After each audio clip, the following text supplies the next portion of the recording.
Assalamualaikum warahmatullahi wabarakatuh. Perkenalkan, saya Kiki Puspitasari, Sarjana Farmasi, Magister Farmasi, adalah salah satu dosen tetap di program studi S1 Farmasi Stikes Mambaul Ulum Surakarta. Dalam kesempatan kali ini, saya akan memaparkan tentang mata kuliah yang saya ampu di Prodi S1 Farmasi, yaitu Farmasetika Dasar. Mata kuliah Farmasetika Dasar ini merupakan mata kuliah wajib prodi yang dilaksanakan pada setiap semester gasal, yaitu setiap semester 1 dengan bobot 2 SKS teori dan 1 SKS praktikum. Pada mata kuliah ini, mahasiswa akan mempelajari mengenai sejarah farmasi, ketentuan umum, serta peraturan peracikan obat dalam farmakope, bentuk-bentuk sediaan obat, analisa resep dan kopi resep, perhitungan dosis dalam resep, serta proses peracikan obat sesuai dengan resep. Salah satu kewajiban saya sebagai dosen adalah menerapkan tridharma perguruan tinggi, salah satunya adalah di bidang pengajaran. Di mana pada bidang ini saya menerapkan metode delivery, interaktif, dan asesmen dalam proses pembelajaran yang saya lakukan.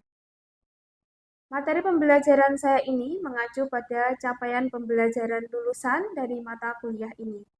Capaian pembelajaran lulusan pada mata kuliah ini terdiri dari 4 aspek, yaitu yang pertama adalah sikap, kedua keterampilan umum, tiga pengetahuan, dan yang terakhir adalah keterampilan khusus. Yang pertama, sikap. 1. Menjunjung tinggi nilai kemanusiaan dalam menjalankan tugas kefarmasiannya berdasarkan agama, moral, kode etik, profesi, dan undang-undang farmasi. 2. Menunjukkan sikap bertanggung jawab atas pekerjaannya di bidang farmasi secara mandiri. CPL yang kedua adalah keterampilan umum. 1. Mampu menunjukkan kinerja mandiri, bermutu, dan terukur sesuai dengan standar prosedur operasional dalam memberikan pelayanan kefarmasian. Pengetahuan. 1. Menguasai pengetahuan tentang penjaminan mutu hasil peracikan sediaan farmasi, sehingga mampu menjelaskan ketentuan atau persyaratan pedoman terkait peracikan sediaan farmasi. 2. Menguasai pengetahuan tentang teknik penelusuran informasi, sehingga mampu mencari dan atau menelusuri kembali, menganalisis, mengevaluasi, mensintesis, dan mendiseminasikan informasi terkait obat dan sediaan farmasi lainnya. Keterampilan khusus. 1. Mampu melakukan pelayanan sediaan farmasi berupa review resep dan analisis kesesuaian rancangan terapi obat dalam resep berdasarkan prinsip-prinsip dan teknik dasar pelayanan sediaan farmasi. 2. Mampu menyiapkan sediaan farmasi dalam pelayanan resep atau pelayanan swamedikasi pada farmasi komunitas atau praktis. 3. Mampu meracik sediaan farmasi non-steril sesuai prosedur teknik peracikan produk non-steril.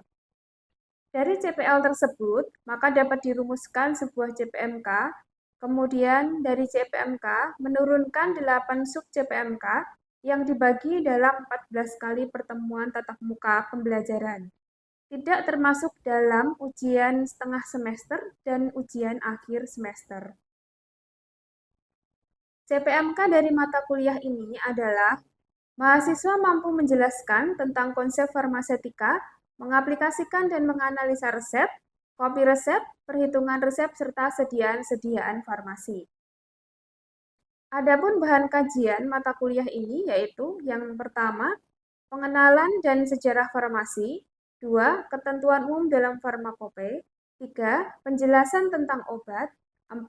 Analisa resep dan kopi resep, 5. Perhitungan dosis obat dalam resep, 6. Bentuk-bentuk sediaan farmasi. Untuk mendukung pembelajaran di kelas, saya menggunakan berbagai literatur berupa textbook maupun e-book, jurnal terbaru, artikel dalam website ataupun blog, serta majalah yang terkait dengan materi yang saya sampaikan.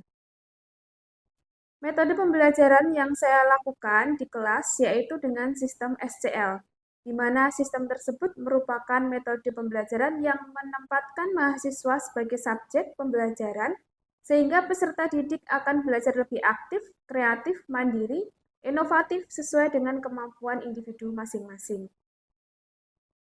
Platform yang saya gunakan untuk pembelajaran ini adalah Siakat dan Edlink, di mana pada platform tersebut, mahasiswa akan mengisi presensi kehadiran dan mengunduh materi perkuliahan yang telah saya sampaikan. Saya juga menggunakan WA Group untuk menjembatani pertanyaan dari mahasiswa yang masih kesulitan dalam memahami materi yang telah saya sampaikan. Indikator penilaian yang saya gunakan terdiri dari beberapa bagian. Yang pertama adalah kehadiran dan keaktifan mahasiswa sebesar 20%, tugas mahasiswa sebesar 20%, UTS 30%, dan UAS 30%. Hasil asesmen yang saya lakukan diharapkan mahasiswa dapat mengetahui proses penilaian secara transparan dan objektif. Demikian paparan saya terkait mata kuliah farmasetika dasar, khususnya farmasetika dasar teori. Selanjutnya, saya akan menampilkan proses pembelajaran pada pertemuan ke-6 tentang penggolongan obat yang telah saya lakukan di kelas secara luring. Selamat menyaksikan, terima kasih. Wassalamualaikum warahmatullahi wabarakatuh. Assalamualaikum warahmatullahi wabarakatuh. Selamat pagi teman-teman, kita ketemu lagi di mata kuliah farmasetika dasar. Materi yang akan saya sampaikan hari ini adalah tentang penggolongan obat. Kita mengenal dulu ya obat. Obat itu apa? Obat ini adalah semua bahan tunggal atau campuran yang dipergunakan oleh semua makhluk untuk bagian dalam ataupun luar tubuh. Gunanya untuk mencegah, meringankan, dan menyembuhkan penyakit. Nah, kita pahami dulu pengertian dari obat ini. Nah, kemudian penggolongan obat. Jadi obat itu digolongkan menjadi beberapa jenis. Yang pertama ada obat jadi. Apa itu obat jadi? Obat jadi adalah sediaan atau paduan bahan-bahan yang siap untuk digunakan dalam mempengaruhi atau menyelidiki fisiologi atau keadaan patologi dalam rangka penetapan diagnosa, pencegahan, kemudian penyembuhan, pemulihan, peningkatan kesehatan, dan termasuk di dalamnya ada kontrasepsi. Kemudian ada obat paten. Ya, obat ini adalah obat yang masih memiliki hak paten. Hak paten yang bisa dimiliki atau berlaku oleh obat paten di Indonesia sampai sekarang adalah selama 20 tahun.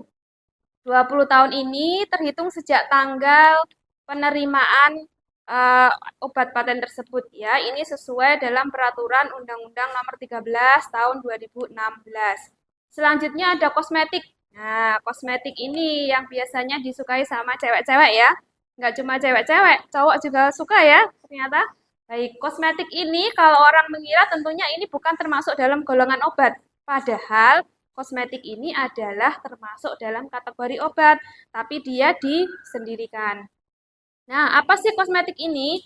Ini adalah bahan atau sediaan yang dimaksudkan untuk digunakan pada bagian luar tubuh manusia, bisa epidermis, kulit gitu ya, rambut, kuku, bibir, organ genital bagian luar, gigi, mukosa mulut, gitu ya. Ini terutama untuk membersihkan, mewangikan, memberikan wangi gitu ya, merubah penampilan, memperbaiki bau badan, melindungi atau memelihara tubuh pada kondisi baik. Memperbaiki bau badan loh ya, bukan memperbaiki bentuk badan. Oke, kalau bentuk badan lain ceritanya. Baik. Ada juga obat palsu. Obat palsu ini obat yang diproduksi oleh yang tidak berhak ya, berdasarkan peraturan perundang-undangan. Jadi ini adalah obat-obat ilegal ya. Kemudian ada obat generik, ada obat esensial. Nah, selanjutnya ada obat tradisional. Nah, obat tradisional ini kalau mungkin yang sering kita jumpai adalah jamu gendong ya, atau mungkin yang kalau di warung-warung sasetan gitu ya, jamu pegalinu. Nah, itu termasuk obat tradisional. Tetapi di sini menurut BPOM, obat tradisional ini digolongkan menjadi 3 jenis. Yang pertama ada jamu, obat herbal terstandar, dan fitofarmaka. fitofarmaka. Nah, perbedaannya apa? Kalau jamu ini obat dari bahan alam yang khasiatnya, ini yang perlu digarisbawahi, belum dibuktikan secara ilmiah. Nah, ini yang harus digarisbawahi di sini, ya. Kemudian obat herbal terstandar. Nah, kalau ini adalah obat alam yang telah dibuktikan keamanan dan khasiatnya secara ilmiah dengan uji praklinik. Oke. Dan bahan bakunya telah distandarisasi. Kemudian ada fitofarmaka. Fitofarmaka ini hampir sama dengan obat herbal terstandar, hanya bedanya dia dilanjutkan ke uji klinik. Jadi perbedaannya ada di sini ya.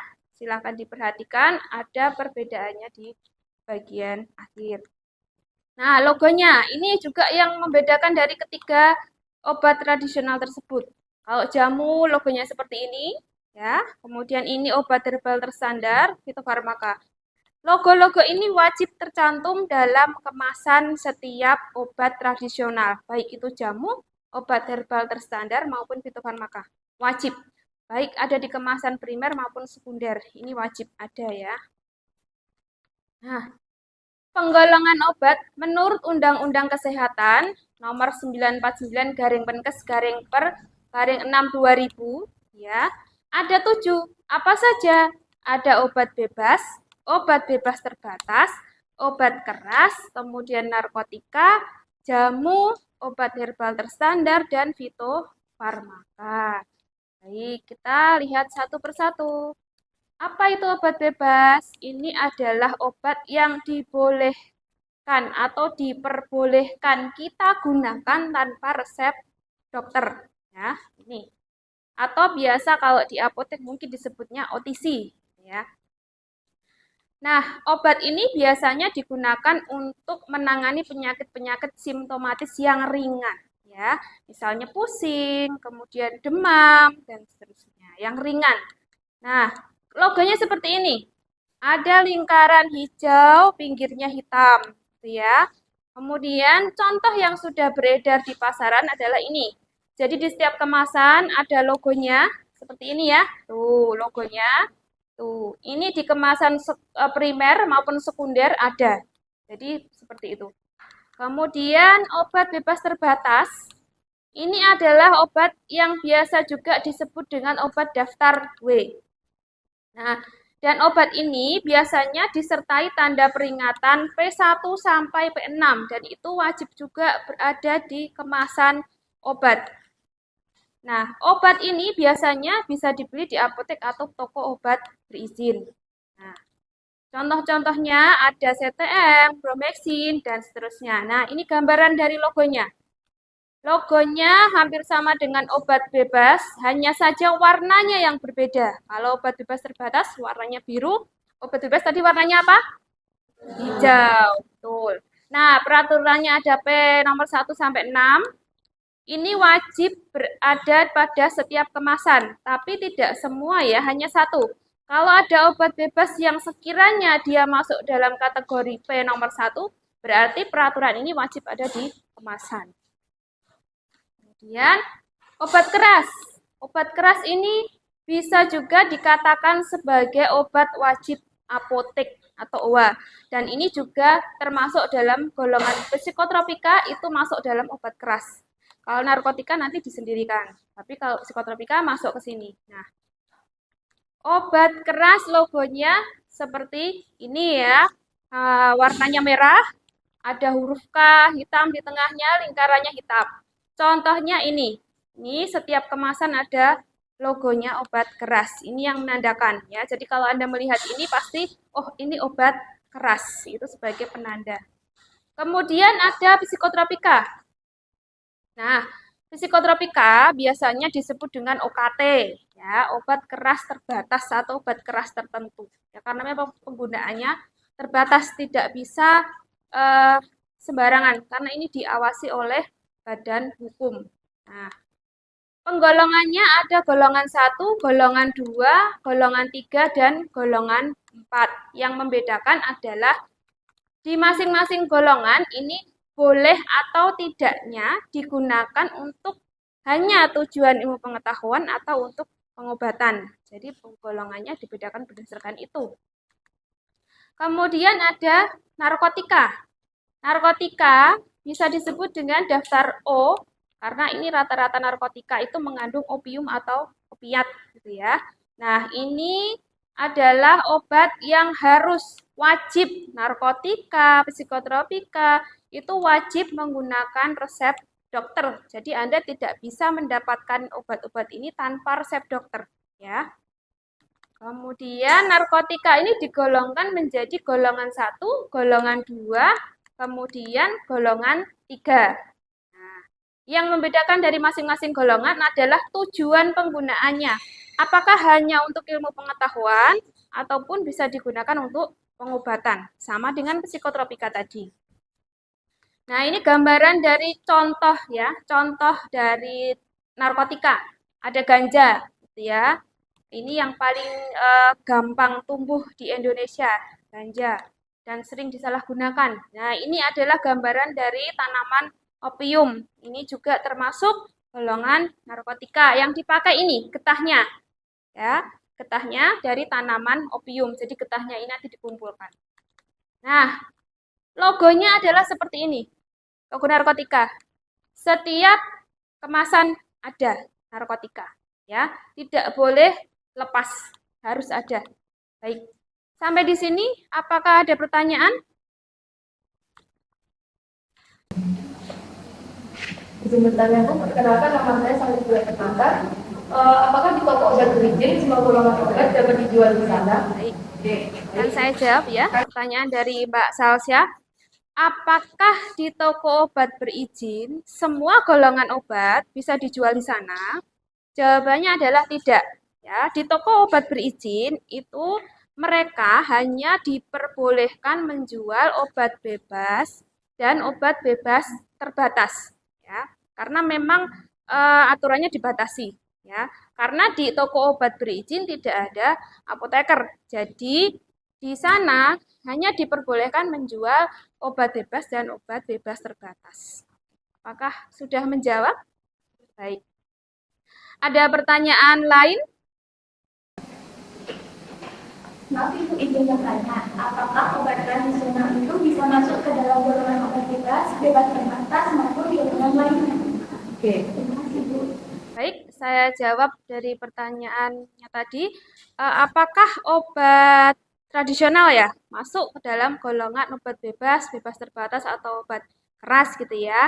Jawabannya tidak ya, karena memang obat tradisional itu sudah disendirikan, digolongkan tersendiri. Tadi ya, ada obat ini. Nah, untuk obat tradisional penggolongannya sudah sendiri.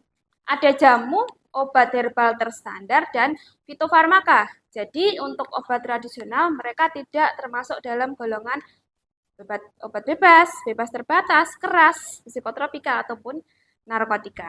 Apa ada pertanyaan lain? Oke, cukup. Terima kasih atas perhatiannya. Semoga apa yang kita pelajari hari ini bermanfaat. Saya tutup ya. Wassalamualaikum warahmatullahi wabarakatuh. Waalaikumsalam.